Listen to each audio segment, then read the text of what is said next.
오래전에 한 청년이 이런 질문을 했습니다. 목사님, 제 친구 중에 여호와의 증인이 있는데 얼마 전에 신앙 이야기를 하게 되었습니다. 그런데 그 친구가 삼위일체는 잘못된 것이라고 말했습니다.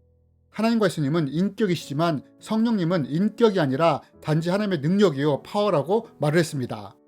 목사님, 저는 성령님이 삼위일체 중에 한 분이시고 인격적인 분으로 알고 있는데 이런 이야기를 듣고 당황스럽습니다. 그렇다면 정말 성령님이 인격이신가요? 이게 맞다면 이걸 어떻게 할 수 있나요? 라고 묻는 것이었습니다. 여러분이 만약 이런 질문을 받는다면 뭐라고 대답해 주시겠습니까? 여러분, 이번 시간에는 성령님이 어떤 인격을 가지고 계신지에 대해 함께 나누기 원합니다. 여러분, 저는 성령론에 대한 세미나를 할 때 가끔 이런 질문을 하곤 합니다. 어떤 질문이냐? 여러분, 성령님이 어떤 분이십니까? 라고 말입니다. 그러면 여러 가지 대답이 나옵니다. 어떤 분들은 성령님은 삼위일체 중에 한 분이라고 대답을 합니다. 또 어떤 분들은 성령님은 보혜사라고 말을 합니다.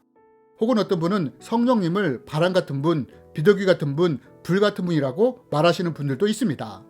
그런데 여러분, 이런 여러 가지 대답 중에 잘 나오지 않는 답변들이 있습니다. 그것이 무엇이냐? 그것은 바로 성령님의 인격성과 관련된 대답은 거의 나오지 않는다는 것입니다. 여러분, 왜 이럴까요? 그 이유는 사람들이 성령님을 인격적이라고 말은 하지만 사실 이것이 무엇인지 잘 모르기 때문입니다. 그래서 성령님이 어떤 분이십니까? 라고 질문을 하면 성령님에 대한 외적인 부분에 대해서는 잘 말하지만 내적인 인격적인 것에 대해서는 잘 말하지 못한다는 것입니다. 여러분, 우리는 예수님 하면 쉽게 예수님의 인격적인 것들을 떠올릴 수 있습니다. 그렇다면 여러분, 성령님은 어떻습니까? 여러분, 이제부터는 성령님이 과연 어떤 인격성을 가지고 있는지에 대해 성경을 통해 함께 배우기 원합니다. 여러분, 우리는 인간이 개와 소와는 다르다고 생각합니다. 왜 다르다고 생각합니까? 그것은 인간에게는 개와 소에게는 없는 인격성이 있다고 생각하기 때문입니다. 즉, 개나 소가 가지지 않은 지정의와 성품이라는 인격을 가졌다는 것입니다. 이런 이유로 우리는 인간이 개나 소와 구분된다고 생각하는 것입니다. 그러면 여러분, 성령님은 어떨까요? 성령님도 이런 인격성을 가지고 있을까요? 예, 성령님도 우리와 같이 동일한 인격성을 가지고 계십니다. 왜냐하면 인간이 삼위일체 하나님의 형상을 따라 지음을 받았기 때문입니다. 그래서 성령님이나 인간의 인격성이 동일한 것입니다. 그럼 여러분, 성령님이 가지신 인격성은 무엇일까요? 여러분, 성경은 이에 대해 이렇게 말합니다. 마음을 살피시는 이가 성령의 생각을 아시나니 이는 성령이 하나님의 뜻대로 성도를 위하여 간구하심이니라. 성령은 모든 것 곧 하나님의 깊은 것까지도 통달하시느니라. 여러분, 우리가 이 성경 말씀들을 통해 배울 수 있는 것이 무엇입니까? 우리는 이 말씀들을 통해 성령님이 우리 인간과 동일한 지성을 가진 분이라는 것을 알 수 있습니다. 성령님도 우리와 동일하게 생각하시며 분별하시며 지식과 지혜를 가지신 분이라는 것을 알 수 있습니다. 그리고 또 성경은 성령님이 어떤 인격성을 가지고 있다고 말합니까? 하나님의 성령을 근심하게 하지 말라. 오직 성령이 말할 수 없는 탄식으로 우리를 위하여 친히 간구하시느니라.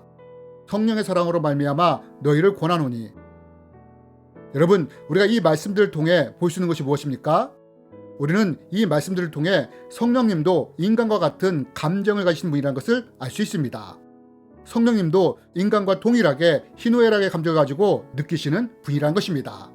뿐만 아니라 또한 성경은 성령님의 인격성에 대해 이렇게 말합니다. 이 모든 일은 같은 한 성령이 행하사 그의 뜻대로 각 사람에게 나눠주시는 것이니라. 성령이 이르되 내가 불러시키는 일을 위하여 바나바와 사울을 따로 세우라 하시니. 여러분, 우리가 이 말씀들을 통해서 또 알 수 있는 것이 무엇입니까? 그것은 성령님도 역시 인간과 같이 의지와 뜻을 가지고 행하시는 분이라는 것을 알 수 있습니다. 여러분, 우리가 이런 말씀들을 통해서 볼 수 있는 것이 무엇입니까? 그것은 바로 성령님도 우리 인간과 동일하게 지정인 지성과 감정과 의지를 가지신 분이라는 것을 알 수 있습니다. 그런데 여러분, 우리가 여기서 한 가지 더 주목해야 할 것이 있습니다. 그것이 무엇이냐? 그것은 성령님이 인간과 동일하게 지정의의 인격성을 가지고 있지만 또한 인간과 전혀 다른 성품을 가지고 있다는 것입니다. 이게 무슨 말이냐? 물론 성령님도 인간과 동일하게 성품을 가지고 있지만 그 성품은 인간과 다르게 악과 죄가 전혀 없다는 것입니다. 여러분, 사도 바울은 이 성령님의 성품에 대해 이렇게 설명합니다. 오직 성령의 열매는 사랑과 희락과 화평과 오래 참음과 자비와 양성과 충성과 온유와 절제니 이 같은 것을 금지할 법이 없느니라. 여러분, 이것이 무엇입니까? 이것이 바로 성령님의 성품이라는 것입니다. 성령님은 죄와 악이 전혀 없는 사랑의 성품, 기쁨의 성품, 평강의 성품, 인내, 친절, 선하심, 충성, 온유, 절제와 같은 성품을 가지고 계시다는 것입니다. 그리고 사도 바울이 바로 이 성령의 성품을 우리가 본받음으로 성령의 성품의 열매를 맺으라고 권면하는 것입니다. 여러분, 이것이 바로 성령님이 가지신 인격성인 것입니다. 그렇다면 여러분, 왜 우리가 이런 성령의 인격성을 알아야 할까요? 그것은 우리가 이것을 알 때, 인격신 성령님이 나로 인해 기쁨을 느낄 수도 있고 근심할 수도 있는 분이구나 라는 것을 알게 되기 때문입니다. 여러분, 혹시 우리는 부모로서 내 자식이 어떻게 할 때 가슴이 아픕니까? 또 어떨 때 자식 때문에 기쁨을 느낍니까? 자식이 부모의 말을 듣지 않을 때, 나쁜 짓을 할 때, 죄를 지을 때 부모의 마음이 아프지 않습니까? 반면 부모의 말에 순종하고 성실하고 선하게 살려고 했을 때 부모의 마음이 기쁘지 않습니까? 그런데 여러분, 성령님도 이와 동일하다는 것입니다. 성령님이 인격을 가진 분이시기에 우리를 통해 동일하게 이런 감정을 느끼신다는 것입니다. 그래서 만약 우리가 세상과 벗하며 죄와 세상과 가까이 한다면 성령님이 근심한다는 것입니다. 반면 하나님의 뜻대로 살려고 했을 때 성령님이 기뻐하신다는 것입니다. 왜요? 성령님은 지정의와 성품을 가지신 인격이기 때문입니다. 그럼 여러분, 우리는 어떻습니까? 이런 인격이신 성령님을 기쁘게 하는 삶을 살아가고 있습니까? 아니면 근심케 하는 삶을 살아가고 있습니까? 저는 오래전에 이런 경험을 했습니다. 인도 북부의 마날리 지역에 선교 여행을 간 적이 있습니다. 그곳은 히말라야 산맥과 가까워 산지를 이루고 있는 곳이었습니다. 우리 선교팀이 방문한다는 것이 현지인 그리스도인들에게 알려졌습니다. 저녁 때 말씀을 전하고 세미나를 하게 되었는데 30명 가까이 되시는 분들이 모이게 되었습니다. 우리는 아마추어라 말씀도 강의도 어설펐습니다.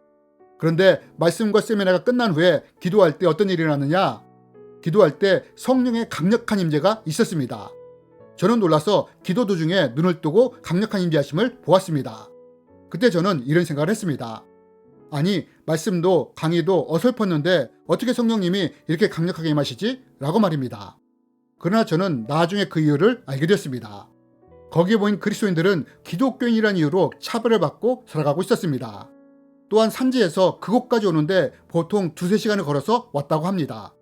어떤 사람은 1시간의 말씀을 듣기 위해 5시간을 걸어서 오신 분도 있다고 했습니다. 여러분, 성령님이 어떻게 이런 사람들을 그냥 빈 걸음으로 돌아가게 하겠습니까? 여러분, 성령님은 이런 하나님을 향한 헌신의 발걸음에 기름을 부으신 것입니다. 제가 이런 사람들을 보고 있을 때 성령님은 제 마음에 내가 이들을 기뻐하노라 라는 감동을 주셨습니다. 여러분, 우리도 이렇게 성령님을 기쁘시게 하는 삶을 살아가는 우리가 되었으면 좋겠습니다. 여러분, 하나님은 우리 믿는 자들에게 이런 바람을 가지고 계십니다. 너희 하나님 여호와가 너희 가운데 계시니 그는 구원을 베푸실 전능자시라. 그가 너로 말미암아 기쁨을 이기지 못하며 너를 잠잠히 사랑하며 너로 말미암아 즐거이 부르며 기뻐하시리라. 여러분, 이렇듯 우리도 성령님이 우리로 인해 기쁨을 누리도록 하는 그런 삶을 살아가는 우리가 되었으면 좋겠습니다. 주님의 이름으로 여러분을 축복합니다.